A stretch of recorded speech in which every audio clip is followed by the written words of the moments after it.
Hello students, आओ English पढ़ें।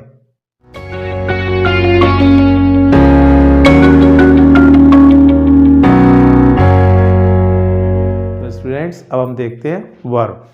तो वर्ब को हम हिंदी में समझते हैं, वर्ब को कहते हैं क्रिया। इसको डेफिनेशन और क्लियर समझ सकते हैं। The verb show an action and state of position.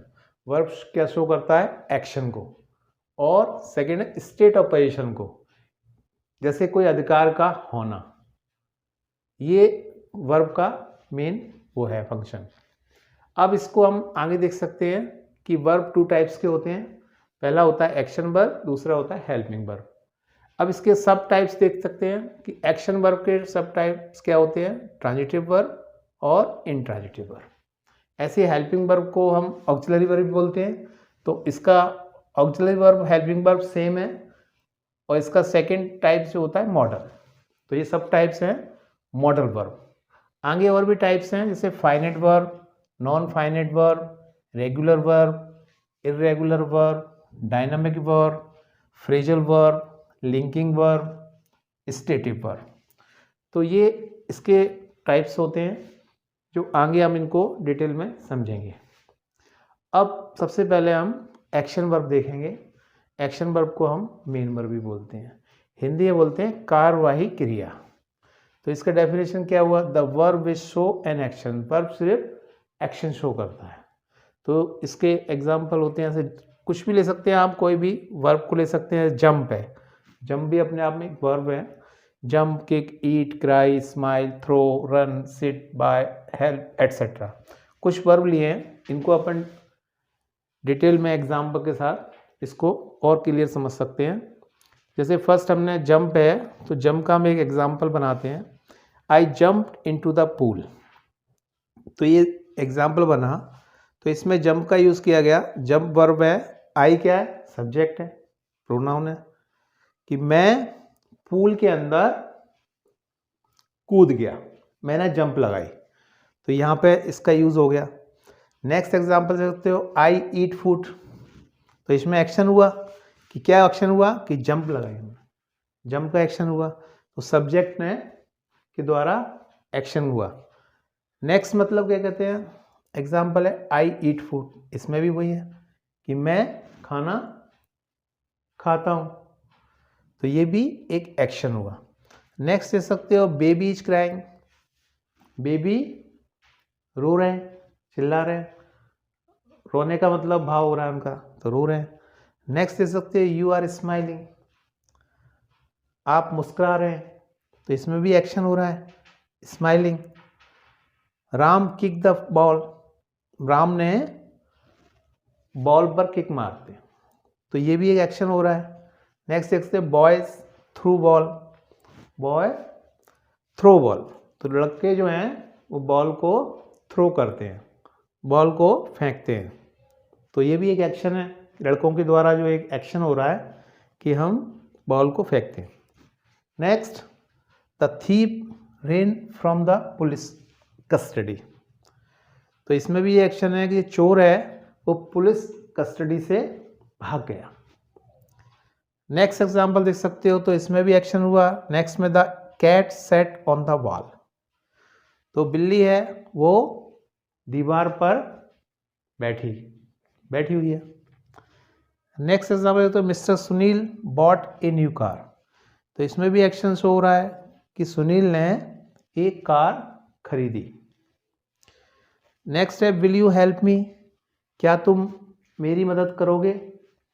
तो ये भी एक एक्शन है, तो ये भी एक एक्शन का भाव प्रकट हो रहा है। तो स्टूडेंट्स, अब हम देखते हैं सब टाइप ऑफ मेन वर्ब। तो सब टाइप ऑफ मेन वर्ब में दो सब टाइप्स हैं मेन वर्ब के। फर्स्ट है ट्रांजिटिव वर्ब, जिसको हम हिंदी में बोलते हैं सकर्मक क्रिया। सकर्मक क्रिया का डेफिनेशन से हम और अच्छे से समझ सकते हैं कि transitive verb is a verb which denotes an action which passes over from door और सब्जेक्ट टू एन ऑब्जेक्ट। जो ट्रांजिटिव वर्ब है, सकर्मक क्रिया है, वो एक्शन को डिनोट करता है, और एक्शन कहाँ से होता है? सब्जेक्ट से। तो जो एक्शन होता है वो सब्जेक्ट से होकर और कहाँ जाता है? ऑब्जेक्ट की तरफ जाता है। तो ये ट्रांजिटिव वर्ब होता है। ट्रांजिटिव वर्ब का मतलब है कि उसमें ऑब्जेक्ट का होना ज़रूरी हो जाता है। तो ये क्या कहते हैं, नेचुरल नहीं होता, अननेचुरल होता है ये, क्योंकि ये सब्जेक्ट के द्वारा इसमें एक्शन होता है। इसको एग्जाम्पल से और क्लियर समझ सकते हैं। A girl kicks a ball, तो गर्ल ने किक्स किया, किस पर किया, बॉल पर। तो ये किक्स क्या है, ये तो क्या है, एक वर्ब हो गया। गर्ल सब्जेक्ट है, अ बॉल ये क्या हो गया, एक ट्रांजिटिव वर्ब हो। ट्रांजिटिव मतलब ऑब्जेक्ट में आ गया ये, तो ये क्या हो गया, ट्रांजिटिव वर्ब। अ बॉल होने से ये क्लियर हो गया कि ये ट्रांजिटिव वर्ब है।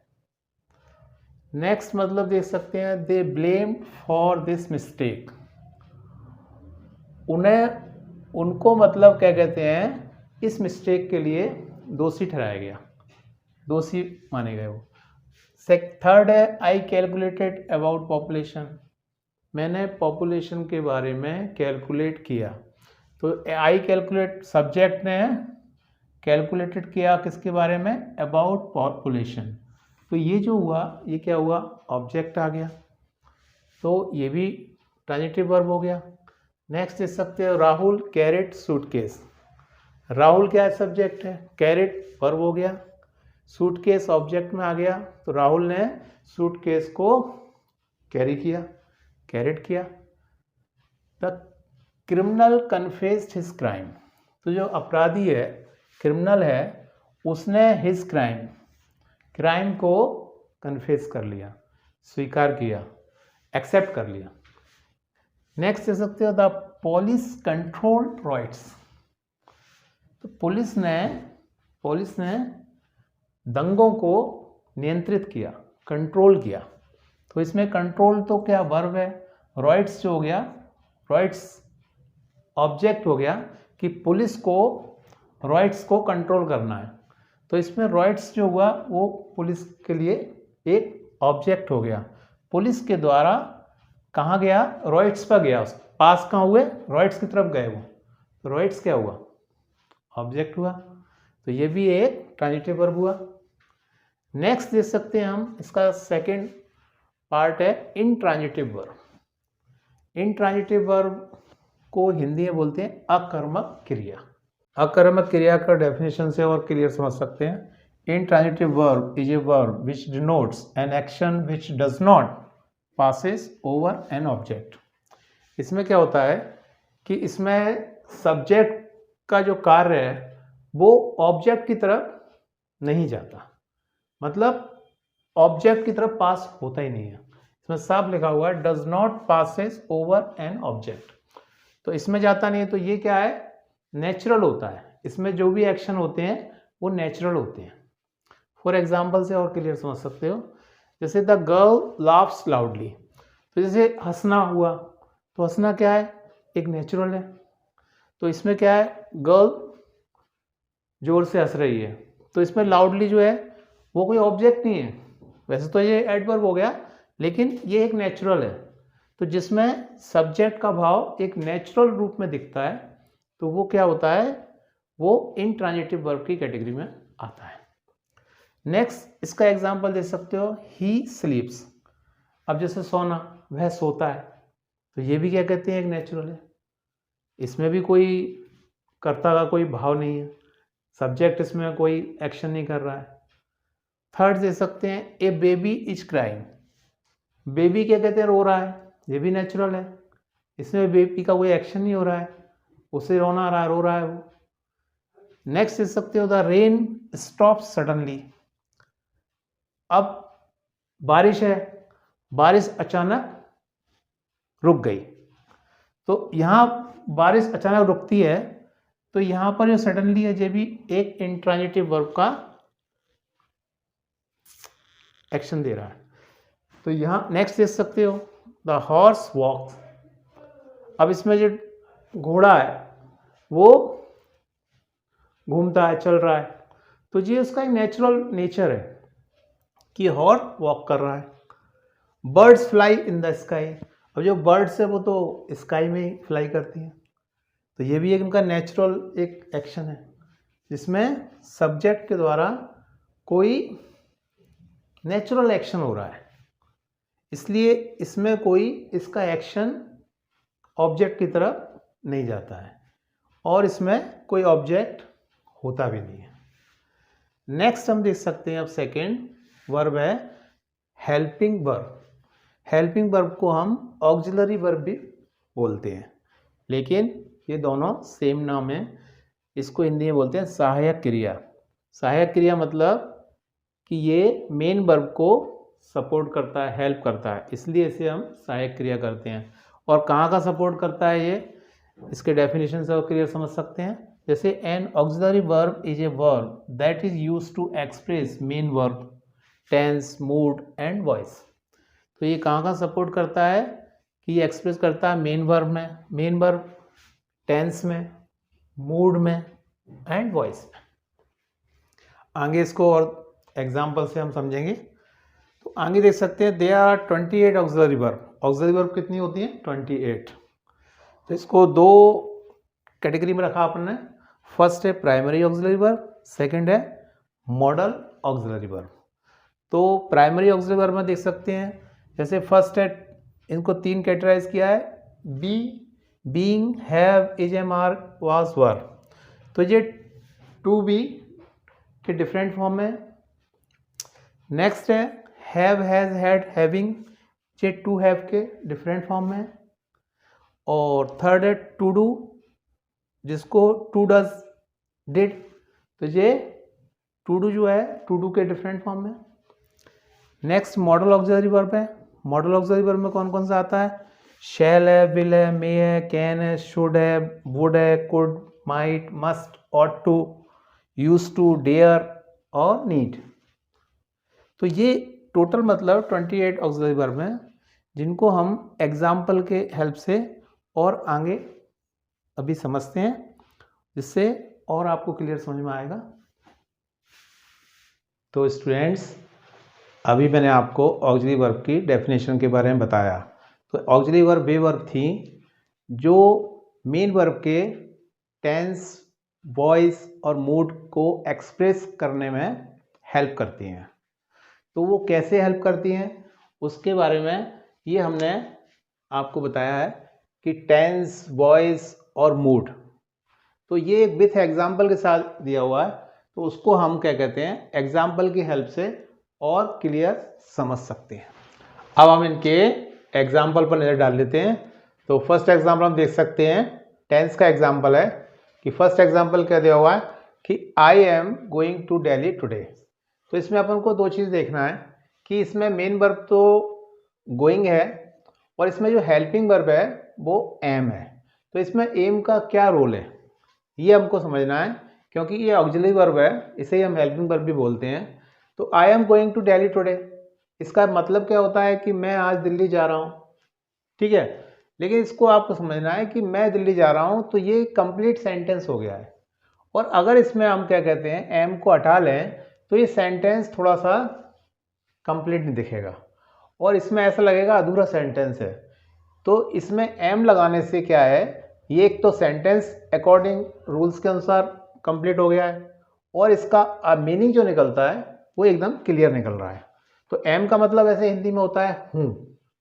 तो मैं दिल्ली आज जा रहा हूँ, ठीक है ना। अगर हम इसको हटा लें एम को, तो मैं आज दिल्ली जा रहा हूँ, इसका मतलब ये होगा। तो ये एक अधूरा सा सेंटेंस दिखता है।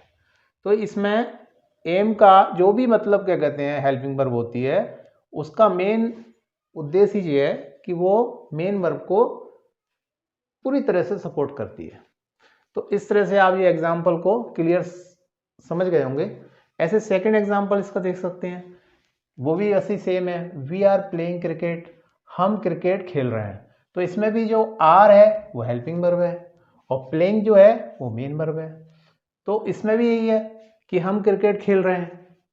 अब चूंकि आर आया, आर क्या है, प्लूरल को शो करता है, तो प्लूरल की हेल्पिंग वर्ब हो गई है ये। तो हम क्रिकेट खेल रहे हैं, तो ये इस बात की पुष्टि करता है कि हम क्रिकेट खेल रहे हैं।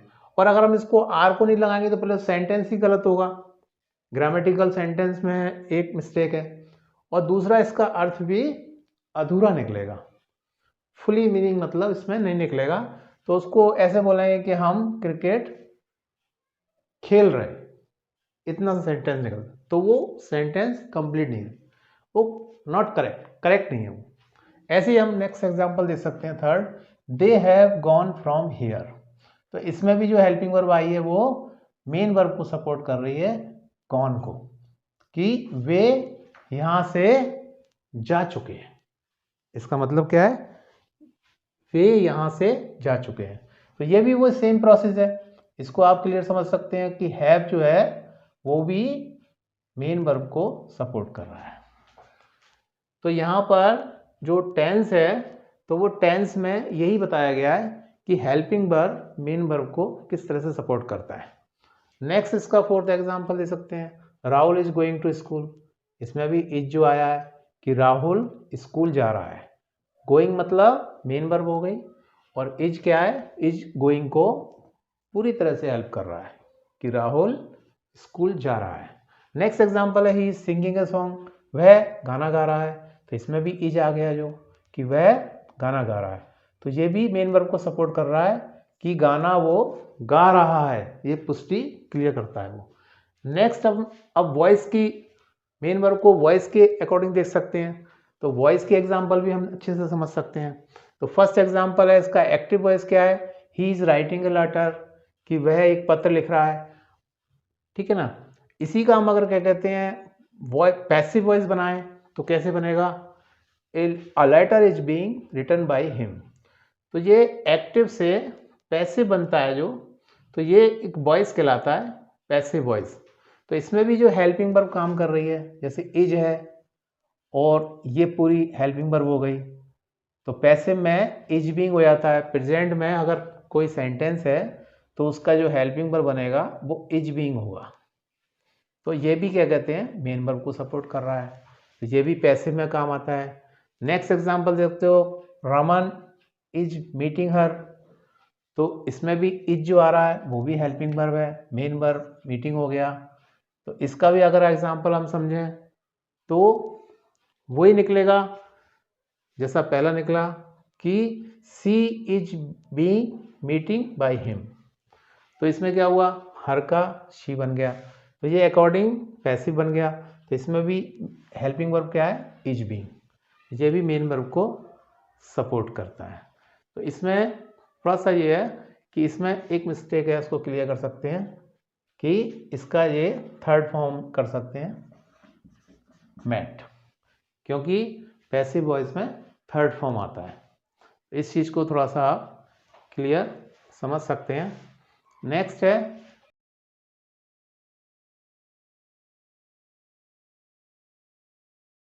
Example, I was explaining this topic. तो इसमें आप देख सकते हैं जो वॉज है वो हेल्पिंग वर्ब का काम कर रहा है और मेन वर्ब को सपोर्ट कर रहा है। वॉज का मतलब होता है था, तो इसका जब पैसिव में कन्वर्ट होता है ये, तो क्या होगा, दिस टॉपिक वॉज बीइंग, तो इसमें जो वॉज तो हेल्पिंग वर्ब हो गया, एक्सप्लेनिंग ये मेन वर्ब है, तो this topic was being explain by me, तो वॉज बीइंग ये क्या हो गया, helping verb. Helping verb main verb को यहाँ भी सपोर्ट कर रहा है, तो ये पैसिव में भी इसका पूरा रोल है। आगे आप एग्जांपल और देख सकते हैं कि the children are making a noise, तो इसमें जो आर है ये भी एक सपोर्ट कर रहा है, हेल्प कर रहा है, मेक को सपोर्ट कर रहा है, मेकिंग को। या मेकिंग क्या है, ये मेन वर्ब है, और आर क्या है, हेल्पिंग वर्ब है। तो इसका जो पैसिव में चेंज हुआ, पैसिव में क्या चेंज हुआ, ए noise is being made by children, इसमें मेड हो गया मेन वर्ब और इज बीइंग क्या है, हेल्पिंग वर्ब, ठीक है। ये हेल्पिंग वर्ब हो गया और ये मेन वर्ब हो गया। तो इस तरह से ये वॉइस में हेल्पिंग वर्ब का एक अच्छा रोल देख सकते हैं, क्योंकि विदाउट हेल्पिंग वर्ब सेंटेंस कभी भी। अब हम मूड के एग्जांपल देख सकते हैं उसको, तो मूड का मतलब होता है मनोदशा पड़ती है। मनोदशा क्या होती है, जैसे इसको एग्जांपल से और क्लियर समझ सकते हैं कि you should prepare for the exam, कि मेरा आज मूड कर रहा है आपको बताने का कि you should prepare for the exam, कि आपको एग्जाम के लिए तैयारी करनी चाहिए। तो ये मूड कर रहा है कि आपको करनी चाहिए, ऐसा मैं सोचता हूँ, तो ये मैं आपको बता सकता हूँ, ये मेरा मूड कर रहा है। कि मैं आपको बताऊं कि आपको एग्जाम की तैयारी करनी चाहिए। ऐसे ही नेक्स्ट एग्जाम्पल है कि द गेस्ट में कम टुडे, मुझे आज ऐसा लगता है कि आज गेस्ट मेहमान घर पर आ सकते हैं। थर्ड एग्जाम्पल देख सकते हैं, student ought to obey their teachers, मुझे ऐसा लगता है कि स्टूडेंट को क्या कहते हैं, अपने टीचर्स का सम्मान करना चाहिए, उनकी आज्ञा माननी चाहिए, उनको ओबे करना चाहिए, ऐसा मुझे लगता है और होना चाहिए। नेक्स्ट एग्जांपल दे सकते हो, इसमें जो भी है जैसे शुड है, तो ये शुड क्या है, एक हेल्पिंग वर्ब का काम कर रहा है वैसे तो, और मेन वर्ब कभी शुड नहीं होती, ये हेल्पिंग वर्ब होती है, लेकिन इसको आगे हम मॉडल भी बोलते हैं, मूड से ही मॉडल बना हुआ है। ऐसे ही इसमें मे है, जो मे भी एक हेल्पिंग वर्ब है जो मेन वर्ब को सपोर्ट कर रहा है। यहाँ पर मे का मतलब सकता है, शुड का मतलब चाहिए है, और टू का मतलब यहाँ क्या है, और टू का मतलब भी चाहिए होता है, ठीक है ना। लेकिन ऑट टू का यूज कहाँ करते हैं, किसी के लिए रेस्पेक्ट, ऑनर के लिए। ऐसे फोर्थ एग्जांपल देख सकते हो कि I was teaching so I could not listen to you, तो यहाँ पर ये तो ठीक है कि वॉज भी टीचिंग को सपोर्ट कर रहा है, लेकिन ये जुड़ा हुआ है, ये कंजंक्शन हो गया है, सो जो है वो कंजंक्शन है, तो इसमें जो कुड आया है, ये कुड क्या है, ये भी एक मूड का काम कर रहा है कि मैं पढ़ा रहा था इसलिए मैं आपकी बात नहीं सुन सका। तो ये क्या हुआ, ये भी क्या कहते हैं, एक मूड है कि मैं पढ़ा रहा था, मैं अपने मूड में था कि मैं पढ़ा रहा था, इसलिए मैं आपकी बात नहीं सुन सका, तो ये भी एक मूड में ही एग्जाम्पल है ना। नेक्स्ट एग्जाम्पल है we use to take tea, पहले हमारा ऐसा मूड था कि हम चाय पिया करते थे, चाय को यूज किया करते थे, ये एक मूड था कि हम चाय पिया करते थे। तो इस तरह से ये मूड के एग्जाम्पल से मुझे लगता है कि आपको क्लियर समझ में आ गया होगा। नेक्स्ट हम देख सकते हैं फाइनाइट वर्ब, ये थर्ड है फाइनाइट वर्ब। फाइनाइट वर्ब क्या है, इसको हिंदी में बोलते हैं निश्चित क्रिया, तो इसको डेफिनेशन से और क्लियर समझ सकते हैं। A finite verb change H पर पर्सन टेंस एंड नंबर, तो फाइनाइट वर्ब क्या करता है कि वो पर्सन के अकॉर्डिंग, टेंस के अकॉर्डिंग और नंबर्स के अकॉर्डिंग चेंज हो जाता है। तो इसको हम एग्जाम्पल से और क्लियर समझ सकते हैं। जैसे फर्स्ट हम टेंस के अकॉर्डिंग समझते हैं इसको, कि टेंस के अकॉर्डिंग क्या समझते हैं, जैसे ये चेंज करता है, तो जैसे हम प्रेजेंट टेंस में देखते हैं, एक एग्जाम्पल लेते हैं कि ही टीच इंग्लिश, तो ही टीच इंग्लिश, तो इसमें आप देखते हैं कि वह इंग्लिश पढ़ाता है, तो ये प्रेजेंट के अकॉर्डिंग हो गया क्योंकि ये एक प्रेजेंट टेंस है। इसी को हम अगर पास्ट में देखें तो उसमें क्या होगा, सब्जेक्ट तो वही रहेगा, सब्जेक्ट के अकॉर्डिंग तो चेंज नहीं हो रहा, लेकिन टेंस के अकॉर्डिंग हो रहा है। इसी को जब हम पास्ट में बोलेंगे तो क्या बोलेंगे, ही टॉट इंग्लिश, तो इसमें देखा कि जो टीच फर्स्ट फॉर्म है वो क्या कहते हैं, फर्स्ट फॉर्म जिसमें एस लग गया तो वर्ब के अकॉर्डिंग ये फिफ्थ फॉर्म हो गई, लेकिन वैसे ये फर्स्ट फॉर्म में आएगी, और सिंगुलरिटी में है तो पास्ट में क्या हुआ, ही टॉट इंग्लिश, तो अब ये ही टॉट इंग्लिश ये सेकेंड फॉर्म हो गई और थर्ड फॉर्म भी होती है, तो ये पास्ट इंडेफिनिट हो गया, तो इसका पूरा ही मीनिंग चेंज हो गया। तो इस तरह से ये टेंस के अकॉर्डिंग बदल गया, तो ये प्रेजेंट इंडेफिनिट हुआ तो ये पास्ट इंडेफिनिट हो गया, तो इस तरह से टेंस की फॉर्म बदल गई। ऐसे हम आगे भी देख सकते हैं, पास्ट में ही टॉट इंग्लिश, ये भी वो है कि पास्ट में ये चेंज हुआ।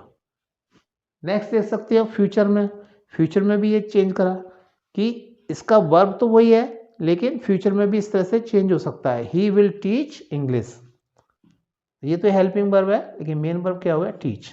तो इसमें टेंस में टेंस के अकॉर्डिंग वर्ब चेंज हो जाती है लेकिन सब्जेक्ट वही रहता है।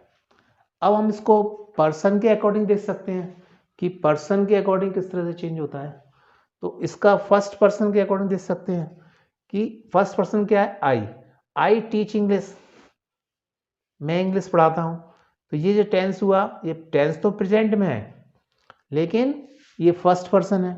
अब इसमें पर्सन के अकॉर्डिंग अपना चेंज हुआ, तो फर्स्ट तो हो गया आई, अब अपन इसको दूसरे पर्सन के अकॉर्डिंग देखें, थर्ड पर्सन जैसे ही है और भी है, शी भी है, इट है, दे है। तो इसमें ही देखते हैं कि ही टीच इंग्लिश। तो इसमें पर्सन के अकॉर्डिंग ये चेंज हो गया कि ही टीच इंग्लिश, वह इंग्लिश पढ़ाता है। और फर्स्ट पर्सन क्या है, मैं इंग्लिश पढ़ाता हूँ। तो ये इस तरह से पर्सन के अकॉर्डिंग भी चेंज हो जाता है। नंबर के अकॉर्डिंग भी चेंज होता है। तो नंबर के अकॉर्डिंग कैसा होता है, सिंगुलर प्लुरलिटी को, कि जैसे इसमें क्या होता है कि सब्जेक्ट के अकॉर्डिंग नंबर चेंज हो जाते हैं। जैसे ही टीच इंग्लिश, कि वह इंग्लिश पढ़ाता है, तो वह क्या है, एक सिंगुलरिटी शो कर रहा है कि वह इंग्लिश पढ़ाता है। और इसी में हम सब्जेक्ट भी चेंज हो जाता है, तो क्या होता है, they teach English, way English पढ़ाते हैं। और वे इंग्लिश पढ़ाते हैं, ये नंबर के अकॉर्डिंग चेंज हो रहा है। अब इसमें फिर से एक बार देखने वाली बात है कि किस तरह से टेंस में, पर्सन में, नंबर में किस तरह से, मतलब जैसे टेंस में वर्ब किस तरह से चेंज हो गई अकॉर्डिंग टेंस के अकॉर्डिंग।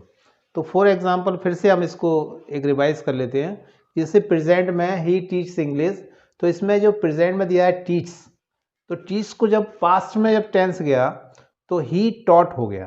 तो ये टॉट जो हो गया, तो ये मतलब प्रेजेंट का पास्ट हो गया। तो किस तरह से वर्ब मतलब क्या कहते हैं चेंज हुई, लेकिन सब्जेक्ट वही सेम रहा। सब्जेक्ट में कोई चेंज नहीं हुआ, लेकिन वर्ब में टेंस के अकॉर्डिंग चेंज होता चला गया। ऐसे ही पास्ट में जब टॉट है, ही टॉट इंग्लिश, तो इसका चेंज हुआ फ्यूचर में कि ही विल टीच इंग्लिश। तो इस तरह से मतलब क्या कहते हैं टेंस के अकॉर्डिंग वर्ब आगे चेंज होती चली गई। ऐसे हम पर्सन के अकॉर्डिंग देख सकते हैं कि first person I teach English. अब इसी को हमने देखा कि थर्ड पर्सन में ही टीच इंग्लिश, कि मैं इंग्लिश पढ़ाता हूं और वह इंग्लिश पढ़ाता है। तो इस तरह से पर्सन चेंज हो गए कि पहले फर्स्ट पर्सन था कि मैं इंग्लिश पढ़ाता हूं, फिर एकदम थर्ड पर्सन में आ गया कि वह इंग्लिश पढ़ाता है। ठीक है ना। ऐसे नंबर के अकॉर्डिंग भी क्या कहते हैं सब्जेक्ट चेंज हो गए कि सिंगुलर थे फिर प्लूरल हो गए। जैसे फर्स्ट है ही टीच इंग्लिश, तो ये सिंगुलर सब्जेक्ट है कि वह इंग्लिश पढ़ाता है। और जब पर्सन एक से ज़्यादा हुआ है कि वे, दे टीच इंग्लिश, कि वे इंग्लिश पढ़ाते हैं, तो उसमें वर्ब भी चेंज हो गई और मेन सब्जेक्ट पर्सन चेंज हो गया कि एक से ज़्यादा, कि वे इंग्लिश पढ़ाते हैं, मतलब एक से ज़्यादा लोग हैं कि वे इंग्लिश पढ़ाते हैं। तो इस तरह से कहने का मतलब ये है कि इस तरह से टेंस, पर्सन और नंबर के अकॉर्डिंग फाइनाइट वर्ब चेंज हो जाता है। तो स्टूडेंट्स, आज का लेक्चर ये ख़त्म होता है और मैं उम्मीद करता हूँ कि आपको आज का वीडियो अच्छे से समझ आ गया होगा। तब तक के लिए आप हमारे चैनल पर बने रहें। See you again with next video. Until then, good bye.